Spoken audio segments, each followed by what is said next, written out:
yesterday. That's the kind of morning that don't fade away. Like it, yeah, let it play, share it, yeah, pass it on your way, sub up, don't hesitate. David L. Gray in the morning, don't be late.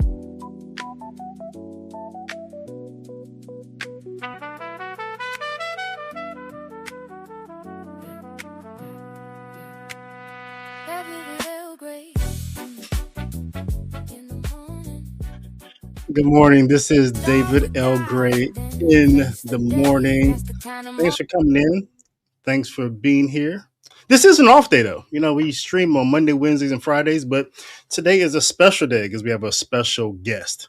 So we're not going to do the typical saint of the day. There's going to be no commentary and no readings at Mass. But I do recommend, if you haven't yet, go over to stdomicsmedia.com, sign up for our mailing list, because I do send out the audio version of our Sunday's readings at Mass. If you haven't got my book, The Liturgical Sense of the Readings of the Mass, you can listen to it also for free. So check that out, stdomicsmedia.com. Make sure you sign up and check out our lifetime membership, become a Hound of Heaven. So we are here today because, like I said, we have an incredible guest. I'm happy to have on Dr. Foluso Solarin. She's a licensed psychologist, and she'll be speaking about scrupulosity from a clinical perspective, in a way that I think would be very helpful to us to assess the health of our spiritual life and really be aware of some of the things that we may not have thought of. So she'll also be answering any questions that you have. I already have some questions in the queue that you submitted. So, but if you have any questions, make sure you just drop them in the comment box, and I'll make sure that we get to them. So right after the quick show introduction, I'll be right back with Dr. Foluso to talk about scrupulosity. This is David L. Gray in the morning. Hey there, I'm David L. Gray. I'm a Catholic theologian doing my doctoral studies at the Catholic University of America in liturgical catechesis. Welcome to my morning show. We live stream every Monday, Wednesday, and Friday with your saint of the day, top news stories, and a commentary on the readings at Mass. If you like what you hear, please hit that like, share, and sub, and leave a comment so that more people can find this program. Thank you, and God bless. And today we're joined by Dr. Foluso Solarin, a licensed psychologist whose work sits at the intersection of evidence-based treatment, cultural insights, and deep compassion. She's very human.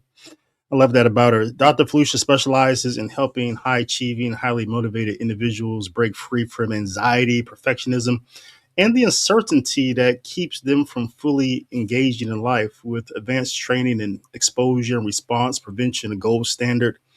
Non-medication treatment for OCD. She brings a present, focused, results-driven approach that blends scientific rigor with genuine empathy. Now, coming from a multicultural background herself, Dr. Foluso understands how traditional therapy can sometimes overlook the unique challenges that people face. People are coming from diverse cultural contexts themselves. And so her practice is intentionally inclusive, offering a safe, non-judgmental space with the right amount of challenge to help her clients grow. Her clients often describe her as someone who brings both compassion and accountability, two essential ingredients for real change. And so you can visit her online at skillsetcounseling.com. But now she's here. I'm David L. Gray in the morning. Welcome in, Dr. Foluso. Morning. How are you? Good to see you. Yeah, I'm glad you're here. I'm excited to explore your work. And I know you speak a lot about on your YouTube channel, which is linked in the description box. You speak a lot about your perspective on anxiety and OCD and the transformative power of cultural informed therapy. Mm-hmm. Is that sum up like what you're specializing in right now? Yes, from a clinical perspective. And I also just want to put out a quick disclaimer that the information that I'll be sharing today is educational. It is not therapy, and they're interacting with me today is not a patient-doctor or a patient-therapist relationship at all. So I just have to put that disclaimer out there. The information I'm giving is for educational purposes. If you need help or assistance, you'll find a licensed clinician and go from there. So thank you for allowing me to put that out there. Yeah, thanks for that. I really and I didn't mean to. I know you asked me a question about. Oh yeah. Yes. Oh yeah. Did we get to that? It was something about, I don't remember the question, but you. Oh yeah. Are you? Yeah. What are you like specializing in and focusing on? Okay. So I'll talk about two things. With my clinical focus, it is I have a couple. So the first is definitely obsessive compulsive disorder, known as OCD, and related anxiety disorders, basically. And so that's what I focus on, but also integrating, a cultural perspective. A lot of the traditional therapies do not really account for cultural differences, cultural perspectives. And then also I look at it from a neuroaffirming perspective as well, because many look at OCD as a form of neurodivergence. And so when people are coming in for, for therapy, I want to make sure that they feel seen and affirmed as a person, and not trying to fit them into a mold that didn't really account for them. And so that's one aspect. And then my YouTube channel, and then the other clinical aspect is also spiritual abuse. And I do notice that when people are coming from spiritually abusive or high control systems, OCD can also ride along with that. And so that's what those are the areas I focus on clinically. And on my channel, I talk about spiritual abuse, but also more of an expansion to different forms of psychological abuse, especially those that exist in something that I call high control relational systems. And so we can, basically it's a high controlling ecosystem where people are using control to interact with other people. So yeah, and that's interesting, because that's where one of my viewers I've been subscribed to you for a while, so you pop up on my algorithm here and there. But one of my viewers had recommended you because I was speaking about so in the Catholic Church, we have been dealing with this group that wants to separate from the Catholic Church, right? And so I've been going to hard on them. They're called the SS. And I had made a video where I described the 10 signs of a high control group, because I think they're a cult, right? Yeah. And so someone's watching that video and they said, "Oh, you should check out Dr. Foluso videos." And I was like, I'm already a subscriber. So, she's typing in there about that. And she has said, and she has a really great voice like yours, it's just calming. I was like, "Oh yeah, that's really cool." And then she says "Oh, she's really easy on the eye." And I was like, not taking anything away from you. Yeah. I mean, yeah, you're remarkably beautiful, obviously. But why didn't she say that about me? She said I had a nice voice. Right? But she just, "Oh, David, you're remarkable, you're handsome." No. And it gave me flashbacks, because I remember I was a kid, Dr. Foluso. This is the story people tell. I don't remember, right? I wasn't conscious until I was 22. But people say my family say I was so ugly that my mom had to put me the most expensive clothes just so people would have something nice to say about me. They would come up to the crib, no. So she had to dress me well. So yeah, that gave me that gave me some flashbacks there. I was kind of sad, but okay. Well, I'm sorry, but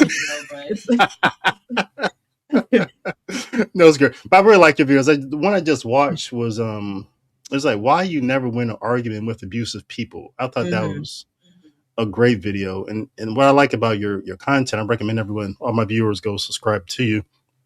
It's you give at least me a different perspective on things. I think about things, obviously different from you. And so I was watching that video, and when I'm in these situations, I don't go back and forth with people a lot, right? But sometimes I'm in situations, where there's a debate or an argument, and when I'm listening to people, only thing I'm listening for is logical errors. Is this a false dilemma? Is this a straw man? Is this a non sequitur? So that's just how I approach it. But then I was watching your video. I was like, wow, maybe people are trying to dominate me. Maybe I'm being abused. So it gives me a different way to think about things. So, I really appreciate your content. Oh, I appreciate you letting me know how you connected with it. When we think about abuse, what do people look for? What do people think about? They think about hitting. They think about marks. We think about things like cults, right? Some of those doomsday cults and things that you see on the news. But a Mhm. lot of abuse, which is what I focus on both in my channel and my practice, is the covert types of psychological abuse, right? And so a lot of times people will feel confused. They'll feel, think about a debate or an argument you had with someone, and you could shake hands and just, maybe agree to disagree, but like you didn't feel demeaned or controlled in that interaction. And Yeah. then contrast that with somebody who's using that argument not only to dominate, but also to try and distract you as well from the issue. And so Mm. I always tell people, let's look at arguments wisely, right? Sometimes depending on the person, it may be just a waste of your time, or even feeding into like an abusive framework you're not aware of. Yeah. Yeah. Yeah. And so let's dive into scrupulosity. I'm going to offer you just the Catholic theological how we see it, and I Okay. would love to hear how you will interact with that, just from clinical scientific perspective. Got it. Mhm. So the way I would define or look at uh, the theological issue of scrupulosity um, is it being from a theological sense, we would say just a distorted conscience in a way. It's a spiritual fear Mhm. that would see sin where there is none. And scrupulosity would doubt God's mercy. And even after repentance, even after Yeah. confession, it was still doubt. Oh, did it really happen? So we would say that's marked by like imagined guilt, compulsion, self accusations, a refusal to trust their confessor's guidance. So we would say the problem is in devotion, is this portion, is a fear that like overwhelms reason and their peace, especially, and confidence in God's mercy. And so when we have some saints who I think some saints in the Catholic Church who say, oh, that person was scrupulous. They fixated on their self. They were, they went hard in the pain, as we say, and Mhm. as far as their devotions and Right. things like that. We people like point to someone like Saint Therese of Lisieux, the little flower, as they will call her spirituality. But so she was very devout, very attentive to confession, but we would say that it wasn't grounded in like some distrust of God. It was just she had a sensitive conscience. Or Saint Francis of the Sales, intensely devout, um, but he also warned that excessive fear is a temptation, right? So. Mhm. Um, So yeah, that's kind of where we would come in on that, like from a theological perspective. Where would you? So how would you respond to that? Is there any intersex? Definitely. When we think about, you mentioned Saint Therese, the little flower, and I was reading about how her sister had to tell her, you need to stop confessing every little thing to me. And so sometimes that can be a clue, when it's in the field, it's called excessive reassurance seeking, right? And with reassurance, uh, it's when people are in that realm of scrupulosity, the reassurance never is enough. And that is because, like what you talked about, fear and doubt. If you want to get really in the weeds clinically, scrupulosity doesn't necessarily translate to OCD, right? And there are different types of scrupulosity.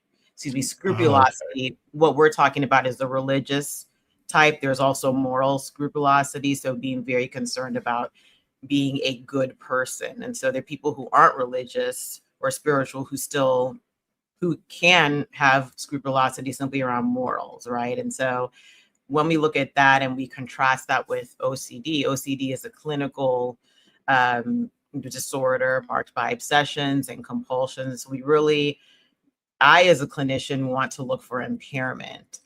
What is this? How is this interfering with your day-to-day functioning? And sometimes when people have scrupulosity itself, it may or may not be um, interfering with their life significantly. But the things to look for from a clinical perspective are similar to what you discussed. Okay. The fear, and also really the intolerance to doubt and uncertainty.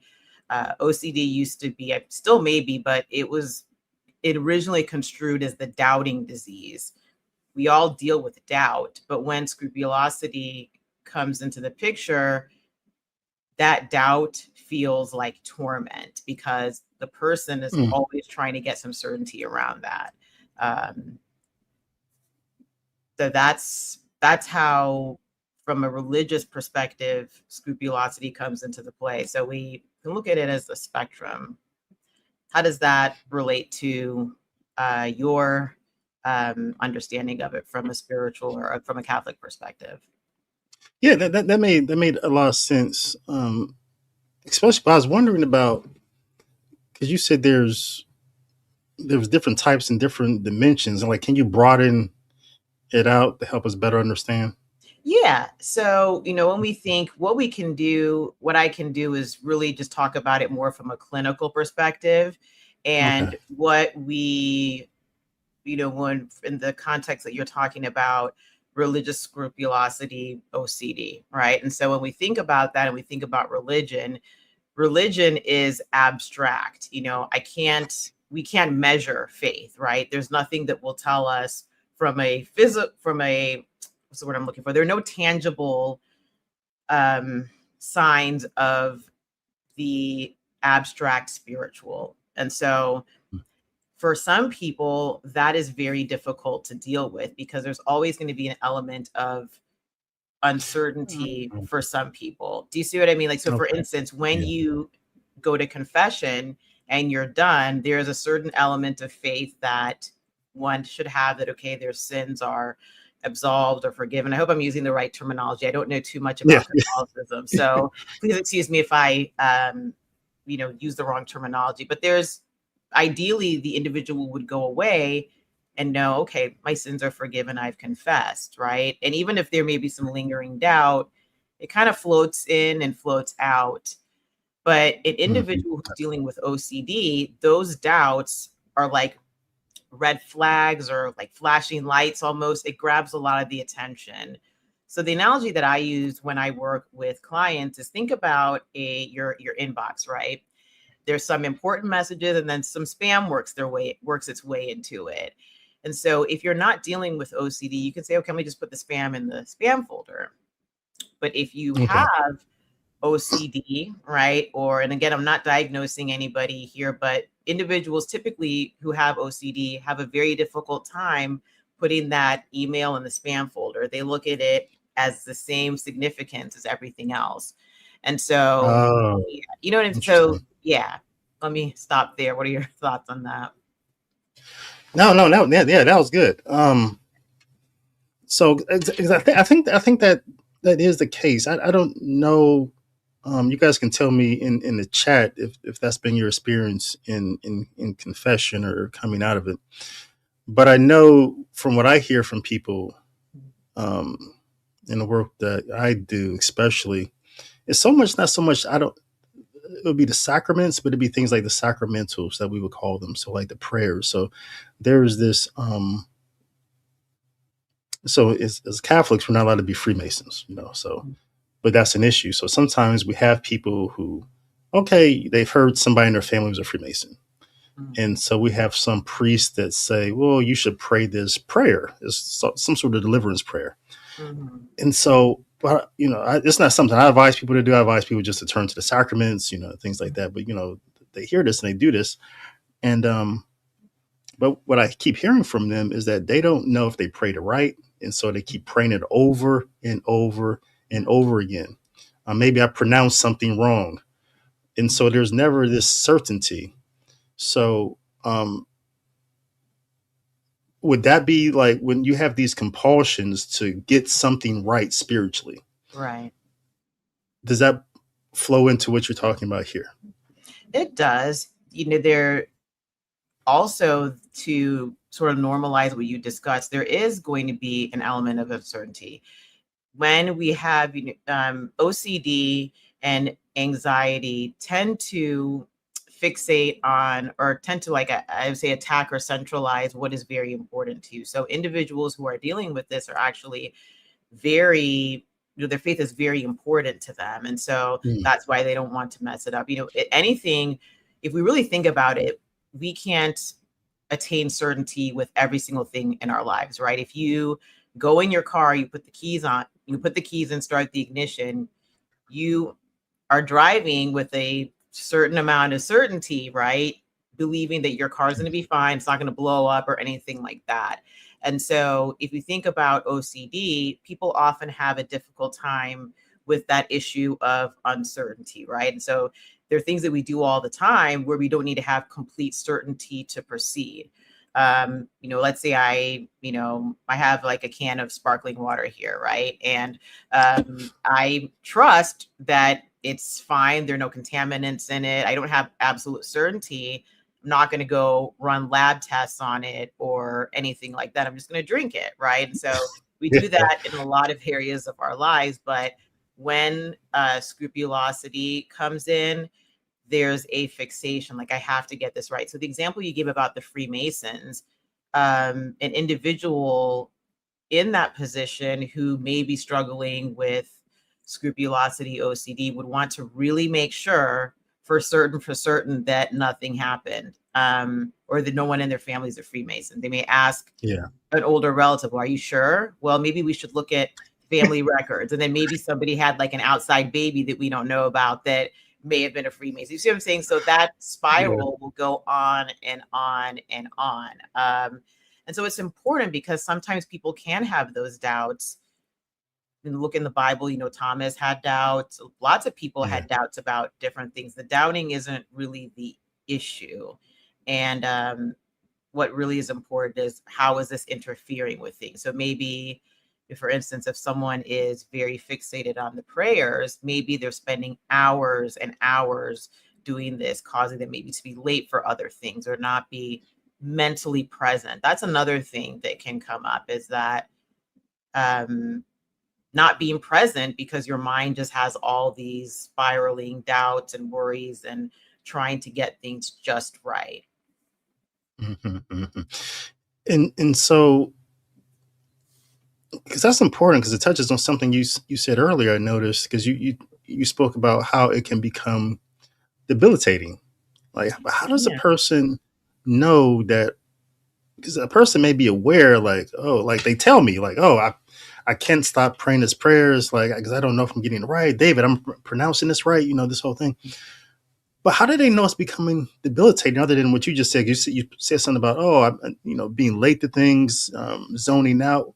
Like, what's some other things a person can be aware of? Like, hey, I need to do some things here. Yeah, it's that's a interesting question, and it would be difficult to say without seeing the person, but really wanting to understand, how is this getting in the way of your everyday life? Is it causing problems? It may not be apparent right away, but you really want to look at things like interfering with your life. How many hours? People sometimes can be spending hours a day doing these sorts of things, and then it's affecting other domains of your life. And something also wanted to clarify is, someone says doubting, I see in the comments, doubting isn't the issue. Right, that's correct. It's not doubt, it's what we do with that doubt, because we have to be, let me rephrase that. When people are struggling with scrupulosity concerns, uncertainty becomes intolerable. And so that's why there is this drive to get that uncertainty out of the way. There's this sort of way of looking at things like, I can't rest, I can't move on until I have this level of certainty about whatever the concern is. Back to the example about Freemasons, asking people, looking in the family tree, things like that. Just really, the thing with reassurance is, you're never going to get enough of it, right? At some point you have to decide, okay, is this good enough for me to just accept and move on? But when individuals are struggling with what we talked about, that can be very difficult. So that's another perspective to consider. Well, since you cracked open the com box, I'll take a break from my query and toss in a couple here. So Pius the 10th, which is a really cool pope. What about people who overanalyze their actions and struggle between knowing if they are sinning or overthinking? A propensity to think they are sinning.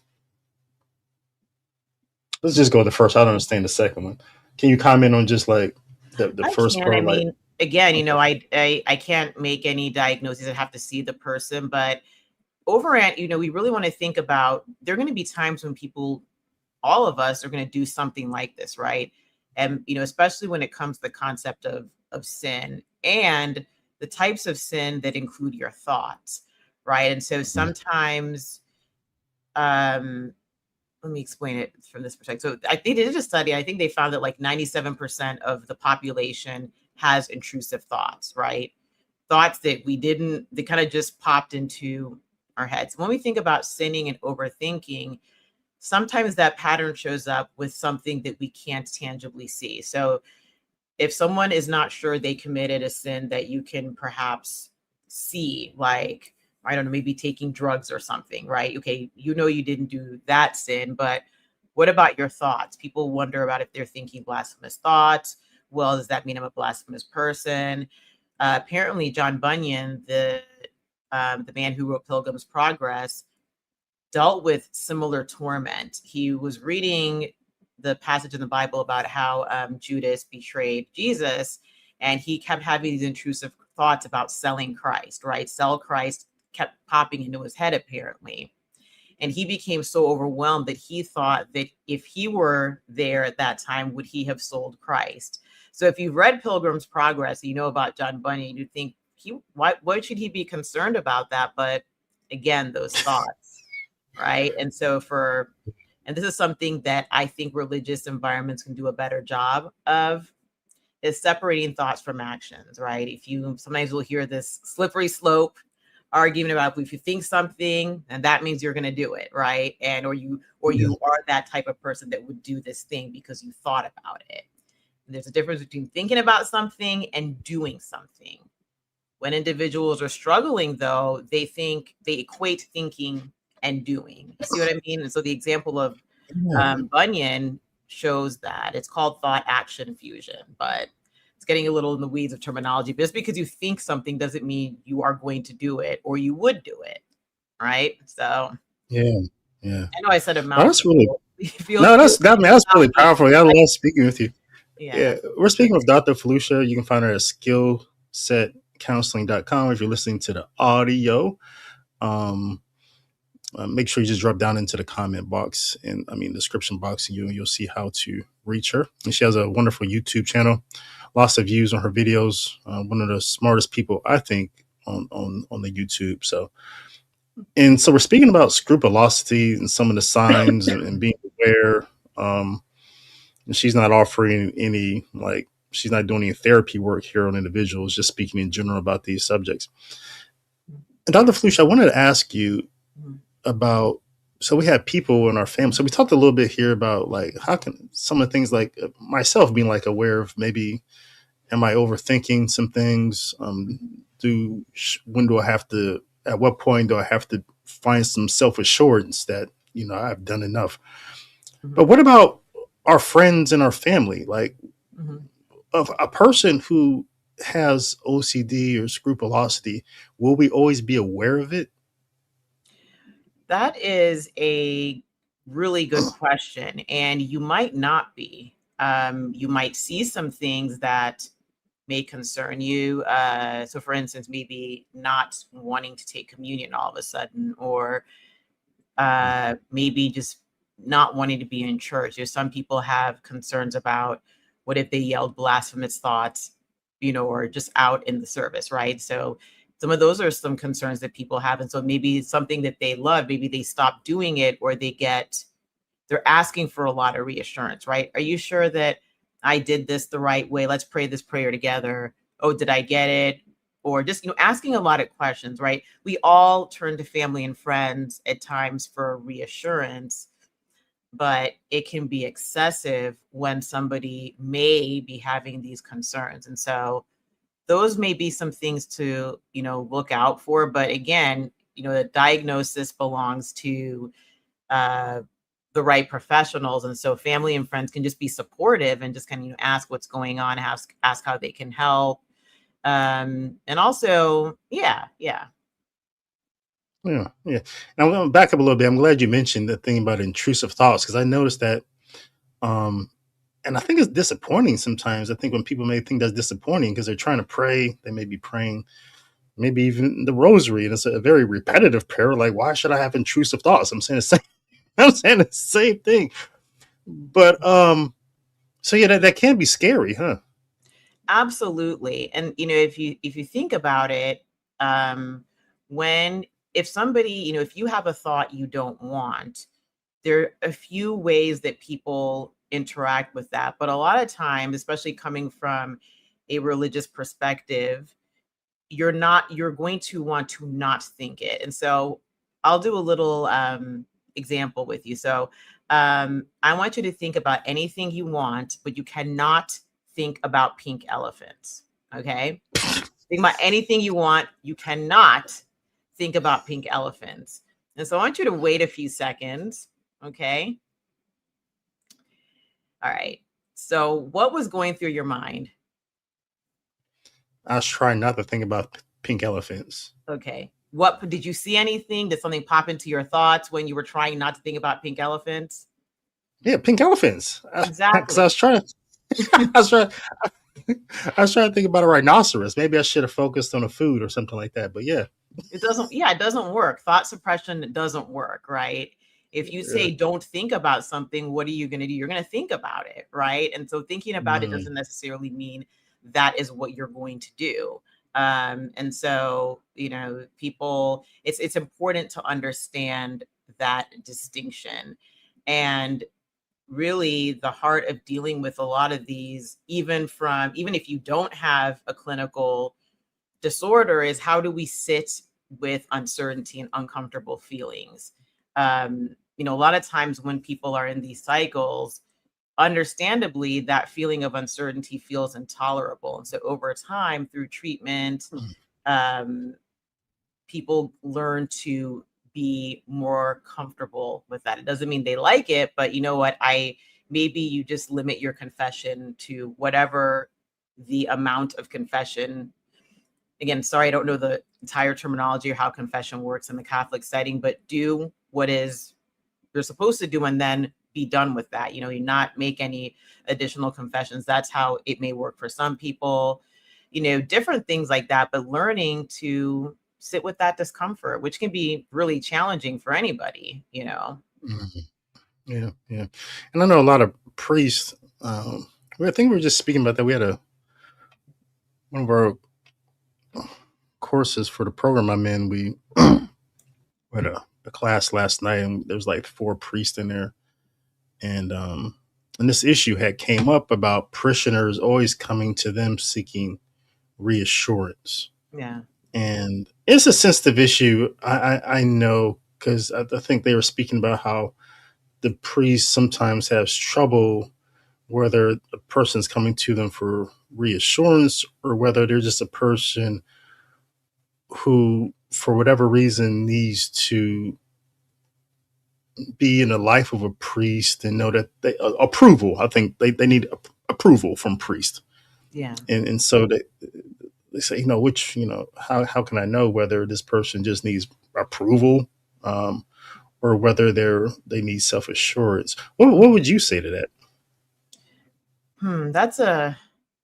That's an interesting, that's a really thoughtful question. And, I wouldn't know, I don't have a clear answer to that. But what I can mention is that sometimes when people have concerns, it may be, going to see a therapist or clinician doesn't necessarily mean that you're going to have a negative label slapped on you or something bad is going to happen. And so if in that setting, a priest or parishioner might say, well, have you thought about talking to a professional about this, and maybe putting that out there and just suggesting it, because it could be due to a lot of things. There may be, perhaps a traumatic event happened, or, there are lots of things. And so getting that support is something that they could recommend if they feel like it would be helpful for the person seeking, what's the word I'm looking for? You said something about like approval or pardon. Is that what you said? Like validation, that type of thing. Yeah. And then also just, it could be also helpful too to just ask, like, hey, I've noticed you have come for a confession repeatedly about this. Could there be something else going on? Or, what are you looking for?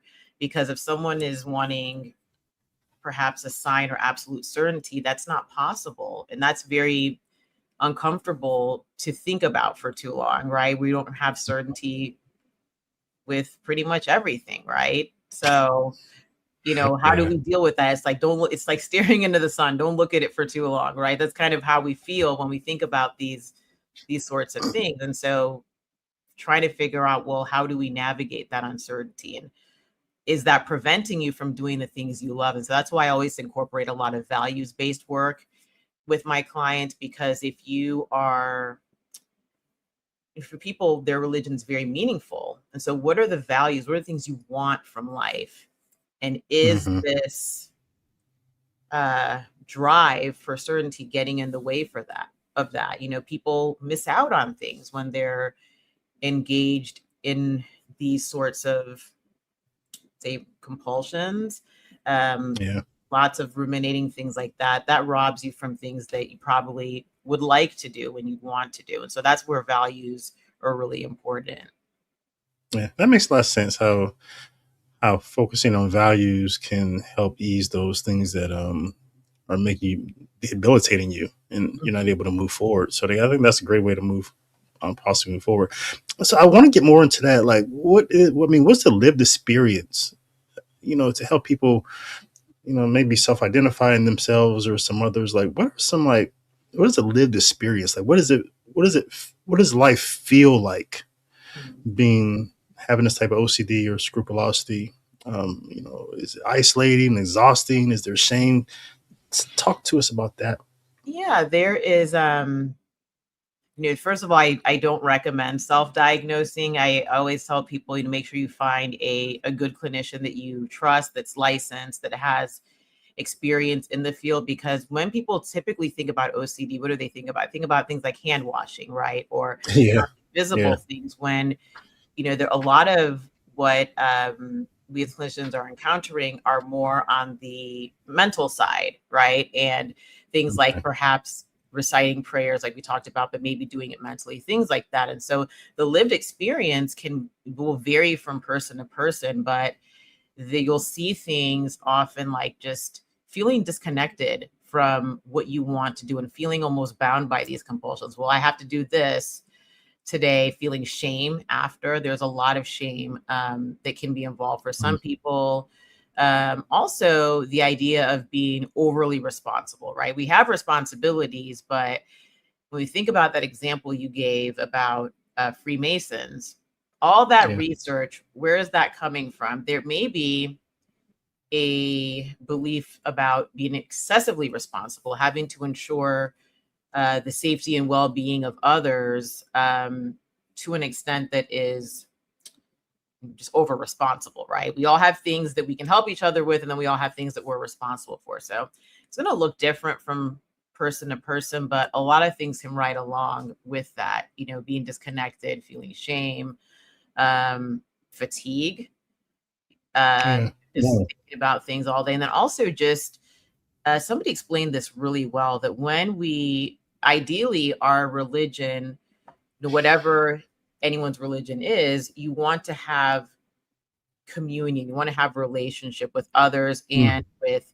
God. And so when these things interfere, it now becomes very burdensome. And it's almost like this thing you have to do before you do anything else. And so now it feels like, instead of prayer being a way to find solace, communicate with God, just have that intimacy with him, it now becomes doing it to not feel as fearful, or I have to pray these prayers before I go to drive because if I don't, then something bad will happen.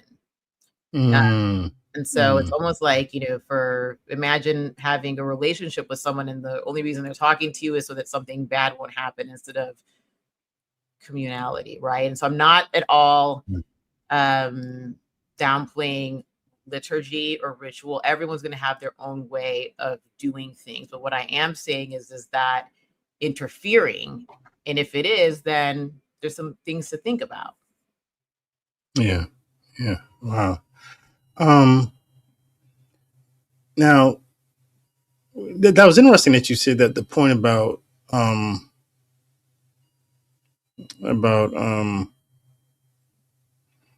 feeling that something bad may happen. Mm-hmm. Yeah, you talk more about that because that sounds like very ominous and scary. It does, and the fact is, I think something happened with the feed here. Not sure what happened.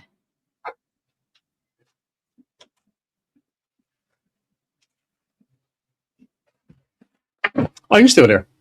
I am? Okay. I don't see your picture. Oh, yeah. I don't know what happened. Oh, okay. Yes, fine.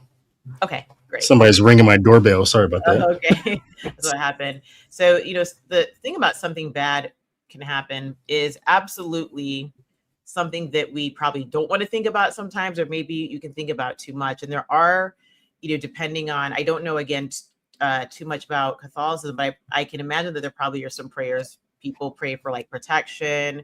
There's nothing wrong with that. But then again, it can be very difficult to tell, which is why you need to be with an experienced clinician that can help you unpack that. But if the drive is primarily, hey, I have to do this so something bad doesn't happen, then that's eclipsing what could be communing with God and having that prayer be part of a ritual that brings meaning and I'd say meaning, solace, grounding versus got to do this so something bad doesn't happen. Got to do this so something bad doesn't happen. And I have to do this. And it quickly snowballs, right? OCD and these sorts of anxiety concerns, always moving the goalposts, right? So we said the prayer 4 times today, but something bad happens. So now you got to do it 5 or 6 times. And now you have to do it this way. And make sure you ask this person. It will never, that drive for certainty is never going to be achieved long term. And so I hope I answered your question. Wow. We're talking about trying to avoid bad things happening, right? Yeah. Okay. Yeah. Which is normal, right? It's nothing wrong. There's nothing necessarily wrong or pathological about that.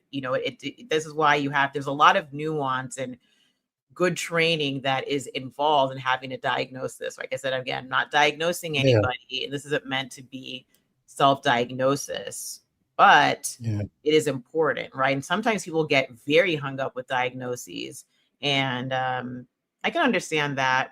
In my clinical work, I focus more on symptoms, like what's happening and how is it getting in the way of what you want and you living based on your values. So it's okay and understandable. No one wants bad things to happen, right? Or no one is not concerned about it, but it's like, how do we interact with that concern and doubt?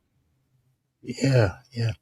And I get what you're saying, that it is treatable. I mean, you saying, one, don't self-diagnose. If you think there's something that may be there, definitely seek help from someone you're comfortable with, a licensed therapist. But it can be, OCD can be healed, or I don't even know the right word. Is it healed or treated? What is it? Yeah. Oh, that's a tough one. Yeah. It's there are a few schools of thought on it, and I would sort of construe it as, are you living in accordance with your values? Some people will say, well, if you get into treatment, all these intrusive thoughts are going to go away and you'll never have to deal with them again. And I don't know if that's realistic for everybody. For some people, it is. For the research right now says that for some people, probably medication and therapy, and a particular type of therapy, exposure response prevention, that's probably like the best for some group of people. Some people don't use medication or don't want to, or may not feel the need for it. And then some cases it is helpful. So really it's more about what is that relationship with uncertainty, right? Are you completely trying to avoid it, or are you willing to tolerate it? And then ideally you'd want to put yourself in a uncomfortable, do something that makes you feel uncomfortable, right? I think that's great for everybody. Every day do something that makes you feel uncomfortable. And for all the people pleasers out there, do something that makes someone else uncomfortable, right? So especially when people are dealing with things like moral scrupulosity, right? So sometimes something maybe be like, maybe you don't tell the cashier to have a good day. Maybe you just nod instead and get on with your day, right? I'm not saying go out and be mean to people or be weird, but what I am saying is that when we become acclimated to feeling uncertain and uncomfortable, that it's not as scary. If you think about it, watching a scary movie, maybe the first time you're scared, but by the fifth or sixth time, you already know what's going to happen. It's not as physiologically like activating, right? You're not going to have that startle response when whoever comes through the door with like a chainsaw or something, right? You know what happens. And so that kind of mindset is really helpful for recovery, right? And it takes people, I think I read somewhere, it can take up to 17 years for some people who have OCD to get the right type of treatment, because some of these things are often misdiagnosed. Sometimes people might be told, well, it's a spiritual problem and do this. And I don't look at anything as just having one causation, right? There are different factors. So there may be some spiritual things involved, but the problem can happen when people are just dismissed or told to just relax it away, which does not help. You don't want to do that. You want to confront the thing that makes you feel uncomfortable. I think so you don't just tell a person to calm down. That's not going to work. Yes, exactly. That doesn't work. Or don't think about it. Remember the thing we did with the pink elephants? If you say don't think about it, what's going to happen? Think about it more. Let me get to some questions, Dr. Foluso. Related to that, and we spoke about this a little bit. I know I'm not going to catch you off guard with this one. Like, to what degree could some of this could be genetic? Yeah, that's it could be, right? There's some research that shows that there are some maybe biological or genetic factors. When we think about mental health disorders, oftentimes you can't narrow it down to a single cause. And sometimes, and even causation itself can be very difficult to prove in this realm. But what we can see are correlates, and there are some genetic correlates based on most recent research. So doesn't necessarily mean it caused it. We don't know, but there are some genetic factors related to it. Yeah, that's interesting. Brandis, my sis here, she doesn't say anything. It's not a question, but more like a comment. I thought she might comment. She says, I found in my life the mental abuse has been far more damaging and lasting than the physical abuse I went through. Over 20 years ago, it happened, and the mental effects are still a fight. Was that rather, the longevity of that, is that rather common? It absolutely is. In fact, I remember reading something somewhere that the same parts of the brain light up when people are being, undergoing mental abuse, for lack of a better word, psychological abuse. Imagine being called a name, like being called awful names over and over again. The same parts of the brain light up as when somebody's being physically harmed. And so that's important. I also just want to mention this as well, that if you are being harmed or being abused, there's a domestic violence hotline. The number is, I think it says 800-799-7233. So, and there are other, resources as well, even just for education about some of the things we talked about. So it's important that if you are being harmed, you suspect someone's being harmed, there are resources for that if you're, in the United States or wherever. So. Okay. Thank you so much for offering that phone number. Do you have that? You have that memorized? You just ready to go with that, or did you have to like look that up? I had to look it up. Yeah. Oh, okay. Yeah, I didn't Oh, have it wow. memorized, but yeah. Just want to make sure that information's out there. So Yeah, thank you for that. And Marmar says, I've noticed more priests that are using the genius of Jesus' teaching related to our thoughts and actions in their homilies, which I think is a good thing. Your thoughts, Dr. Felicia?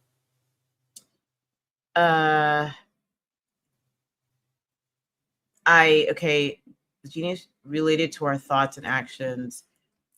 I would need more of an example. I don't fully understand the question. If we're talking about priests, talking about Jesus's teachings in the homilies, I'm Yeah, not so they're sure. relating some things that Jesus taught and they're connecting it to not so much um, just narrowing down Jesus' teaching to how we think about things. For example, Jesus in like say Matthew 25, he would identify with us as the poor, the imprisoned, the naked, and things like that. And so the priest would then turn that around and have us self-reflect and say, are you that person? Are you the poor person? And really just, the humanity of Jesus and how he identifies with us, really just have us think about those things in that way. Mm-hmm. Rather than the abstract, oh, Jesus is love, go love people, more just connecting it to the person. Yeah, I think it would depend on the situation. From the way you described it, I don't know if I necessarily see any problems with that. I do know that for some people, hearing certain sermons, especially when they're dealing with scrupulosity, can be really challenging. The way you described is a way that can help, I guess, would help people in that perspective connect with Jesus's teachings. But sometimes you'll see, and I've heard not necessarily homilies, but sermons or other ones talking about, well, you did this sin that we're talking about, right? So whatever this thing is, well, did you do that? We all struggle with that, and that can be very triggering for people who are already hyper vigilant about sin. And so something that I heard someone say once is that when we read the Bible, think about what we learn about God and his nature, Jesus and his nature, instead of always being on the lookout for sin. Now, I'm not a clergy person, so I'm just talking about my perspective. Everyone's going to interact with the Bible in different ways. But something else to remember too is that there are parts of the Bible that are descriptive and not necessarily prescriptive, right? And so something may just be described. It doesn't necessarily mean this is what you have to do. And so that can be helpful sometimes for people, just even understanding how the Bible works, taking, understanding hermeneutics, for instance, right? The laws of how we interpret the Bible. And I know there are different schools of thought on that as well. So it's not putting this information out there to confuse people, but also to understand like how we using the Bible. And sometimes when people are using the Bible for something that it may not have been intended for, they can become more anxious, right? So I'm going to read the Bible so that I don't feel anxious about these things, right? So it becomes reading all these verses. I still feel anxious. So let me read some more verses and I still feel anxious. Like it's actually not helping. And so, or gain certainty, like, will this thing happen? Will this and this happen in my life? Or will this bad thing not happen? Or this thing good happen? So you see so even when using the Bible and interpreting it or listening to sermons, we have to make sure that we're using it the way it was intended and not as a tool to make us feel absolute certainty about certain things. And again, I always say this on my channel, people have to think with nuance when we're discussing these things, because you can't say, oh, well, does that mean I should never read the Bible when I'm anxious? No, right? But people would say, oh, got to push back on something like that. You have to think about it with nuance, right? Can you read the Bible and still be okay with feeling anxious about some things, right? And does it mean that you did something wrong or you're a bad person? No. Yeah. And Marmar is more close. And I think that's something we talk about a lot on this channel, just the weaponizing of scripture. Yes, Yeah. I think people just weaponize it. I also think, like you said, people use it as like a magic 8 ball. Like they'll like open up the Bible and find a verse of the day like that way, you know. Yeah. Like, hey, it's not a Yeah. magic 8 ball. It's But you know, and the weaponizing too, especially in these high control relational systems that I talk about, verses will be cherry picked, and people will say things in my comment section. I read about this quite often. There's a verse that says, honor your father and your mother, right? And so in some of these people in these very, abusive, spiritually abusive systems will say, well, it means your spiritual father and mother too. You better honor them, which really means do what we say, right? And if you don't do it, then these bad things are going to happen to you. And that is misapplication of scripture. And which is why, if there are some books out there on hermeneutics, you don't have to take a course on it, and just helping people understand, okay, how do we apply it? Is this something that is descriptive or is it prescriptive? And understanding the difference between the two. Yeah, I just love that you were on a show and used the word hermeneutics. That made me really happy. And so Marmar was more specific when she says, like, for example, when Jesus tells a parable and one of the two persons not named as Lazarus and the rich man. Yes. Yeah. So I understand exactly. And I've actually heard that before. And, kind of, when I heard that in that context, I felt like it was used to coerce people to give more money, right? So, hey, you're this rich person and, you need to give this church or this institution more money. But what I learned in my hermeneutics course was that we need to make the main things, and the plain things, right? And so take a bird's eye view of that parable. What was Jesus communicating in that parable? And how do you, when they said, okay, you're the rich man as all of us, that's not the purpose of the parable, right? The purpose of the parable is how do we use our resources to serve or help those who are less fortunate. And that's going to look different for different people. So if you're in an environment where they're saying, well, you better give us 50% or whatever, because you don't need the other half, that's wrong, right? The Bible says, decide what you're going to give. God loves a cheerful giver. So right there, you can throw that out. But that is, I see a lot of that. Taking one, you can't make a doctrine out of one verse, but you'll see people try to do it. Using words, honor doesn't mean obedience, right? And there's a verse in Proverbs that said, fools aren't deserving of honor. So when you hear this rhetoric about we have to honor everybody and do all this, well, not necessarily. Again, nuance is important. So, yeah. Dr. Foluso, do you think we left anything on the table that you definitely wanted to get to in helping us about scrupulosity that did not come up yet?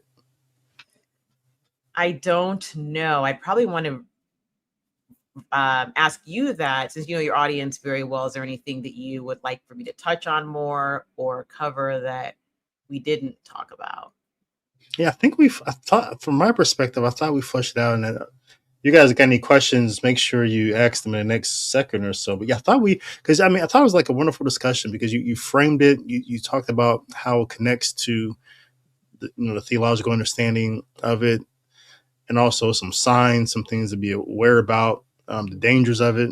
Yeah, I thought it was like a wonderful conversation. I just like thank you for covering it on and spending time with us. Of course. And I just want to end too with, I know that we've talked about a lot of very heavy things, but it takes work. But there, people will get to the point. Well, I can't make any guarantees or promises, right? But I have seen in my clinical work, as well as the work of my colleagues, that there is a way out and people do get, can make progress, but it has to be done with the right person, right? Somebody who understands what OCD is and is not, and really not weaponizing spirituality or saying, well, you're a bad person because you're dealing with this, or what's the word I'm looking for? Sort of blaming people for doubting. Sometimes we'll hear these things if you had more faith, you wouldn't be dealing with these issues. But if we look at Yeah, everybody in the Bible, they had their doubts, right? I think about Right. who was Elijah, wanted to die, remember? And God didn't berate him and say he was a bad person for that. Yeah. What did he do? Yeah. He made sure he got food and rest. Yeah. And then Yeah. spoke to him in what it was like a still small voice, not yelling at him. And so there were practical things that he did. And so, I'm not labeling all churches and religions as bad, but from a spiritual perspective, I get the feedback that people are wanting more compassion instead of an investigation. Well, this is because you did this or you did that. Let's have some compassion and figure out what are some basic needs that may need to be met, and then go from there. So there is hope, and everyone has their part they play. But I would just encourage spiritual environments, if you're not doing so already, try to figure out how to have more compassion. Doesn't mean no accountability. You can have both. So yeah. Awesome. And Marmar, I think it was you who told me that Dr. Foluso had a voice, a wonderful voice like mine, and said she was like easy on the eye. But you see, you and I have to talk about that. It was you, wasn't it? That's really cool. Well, Dr. Foluso, thanks for coming on. Thanks for spending time with us on David Gray in the morning. I really appreciate you. Well, thank you for having me. It was really a pleasure to talk to you, and I appreciate you having me on. Yeah. And hopefully we can have you back sometime to help us do some other things that you're such an expert on. And again, we had Dr. Foluso on. You can find her at skillsetcounseling.com. Also her channel. Just type in her name in YouTube. She'll come up. Make sure you Dr. subscribe. Foluso right there. Yeah. So you just put in Dr. Foluso, you'll find it. Yeah. Awesome. That's the best places to find you, right? Yes. Mm-hmm. Yeah. Either one, awesome. Website or YouTube channel, but yeah, YouTube channel is yeah. Awesome. Oh, one last question before we go. I don't know her.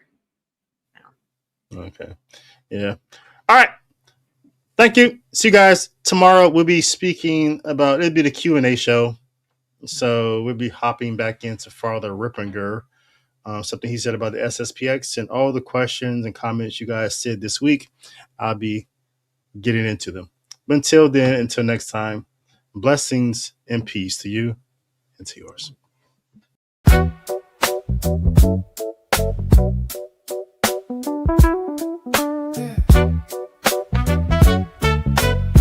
Hey yo, wake up. Yeah. New day, new mercy, fresh light on the way. Coffee in the cup, let the silence pray. Word for your walk, truth for your mind. We read the signs, but we don't lose time. Culture talk, scripture sharp. Faith with rhythm, intellect with heart. No panic, no noise, just wisdom and grace. Morning hits different when you start in this place. Wake up, yeah. Tap in right now, let the truth hit soft, let it hit profound. Wake up, don't scroll past prayer. It's David L. Gray in the morning, meet me there.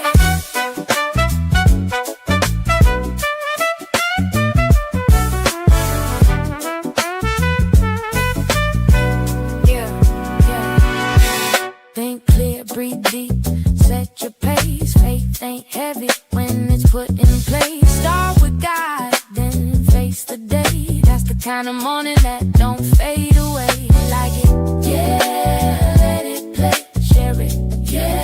Pass it on your way, sub up, don't hesitate. David L. Gray in the morning, don't be late.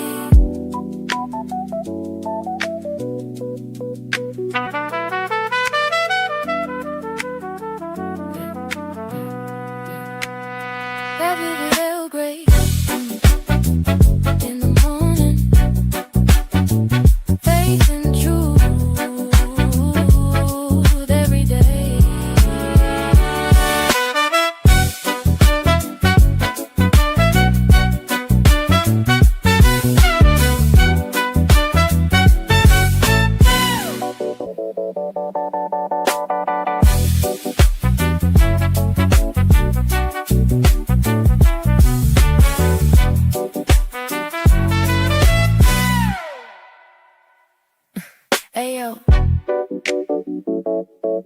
Mm.